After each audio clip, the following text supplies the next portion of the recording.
So China's economy is slowing down, and many argue that it might be hard for China to hit its regional target, 5.5 for 2022. On the other hand, some China observers say that the latest Chinese government has been chosen for its loyalty over experience.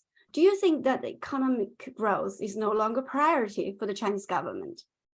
Yeah, that's a tough question. I think that there's a lot of speculation about this, and certainly probably as you saw and many of your sort of watchers saw, after the new standing committee was announced, the markets really came down quite a bit, not just stock markets but currency markets, indicating that actually investors are not as optimistic. And I think I sort of share their pessimism, unfortunately. I think that over the past few years, obviously there's been sort of the COVID zero policy, which it seems actually that's going to be continuing at least into the probably new year. I think that many of the crackdowns on different businesses, common prosperity program, I think all of these things really, I guess, suggest to observers that in some ways, sort of ideology and security, national security, is a priority over economic growth. That being said, if you talk to entrepreneurs or businesses in China, many of them are still optimistic. I mean, these are multinationals I'm talking about. If you look at surveys from the U.S. Chamber of Commerce, for instance, a lot of businesses are still optimistic. I think, China is a gigantic market, 1.4 billion people, as is often said. And so, even though maybe the general trend may be downward, there's still tons of opportunities. So compared to 10 years ago, do you think China as a whole is becoming more open to the West, or is it the other way around? Yeah, this is another sort of, I'm sorry to be such a downer on your program. I mean, I think it's really hard to say. I mean, because COVID obviously has really limited travel, not just to and from China, but even, to other, around the world.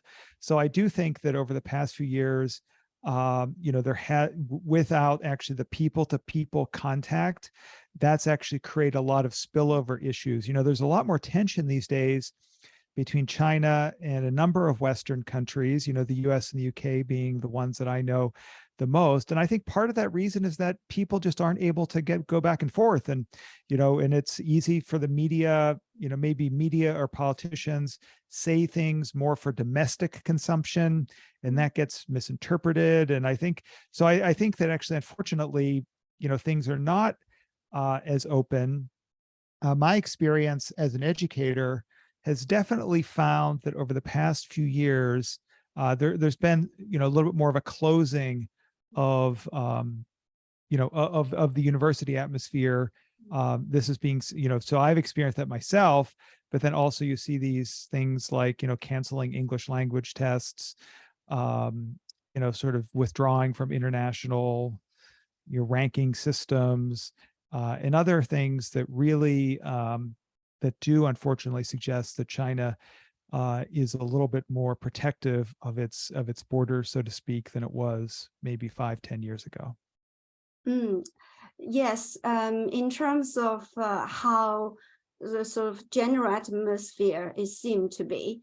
But on the other hand, if you see this week, China is doing this main import exhibition, CIIE, right? And there are lots of deals being signed, and apparently the government is also highly sort of advocating that China is open to the world for importing, certainly.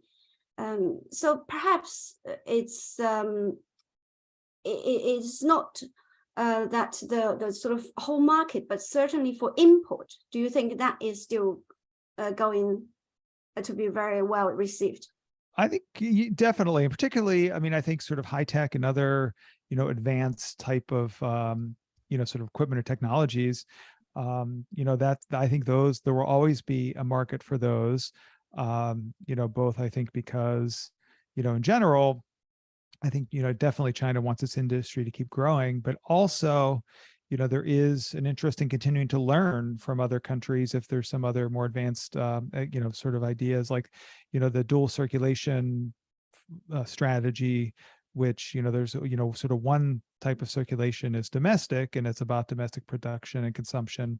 But then another circulation is actually, the global circulation. And that's very much, I think, about, bringing in, advanced products and other forms of expertise to continue growing this economy.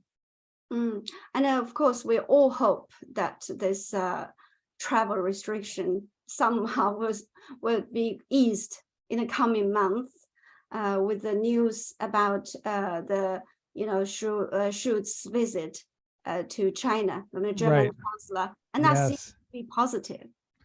Yeah, no, I think that's potentially positive. I think I know there's I think it was indication that there's going to be use of the BioNTech vaccine, which I think is very positive.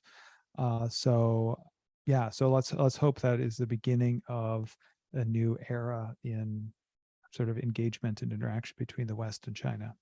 I mean, I hope in 2023 that that we're able to China is able to open, and we're able to restore frequent person-to-person interaction between the two countries, because I really do think that's so important. And I think that business and those kind of interactions is really important glue, that even if there is tension in the political realm, the business interaction and the people interaction is what's going to really sort of hold the two countries together, which I think is really important.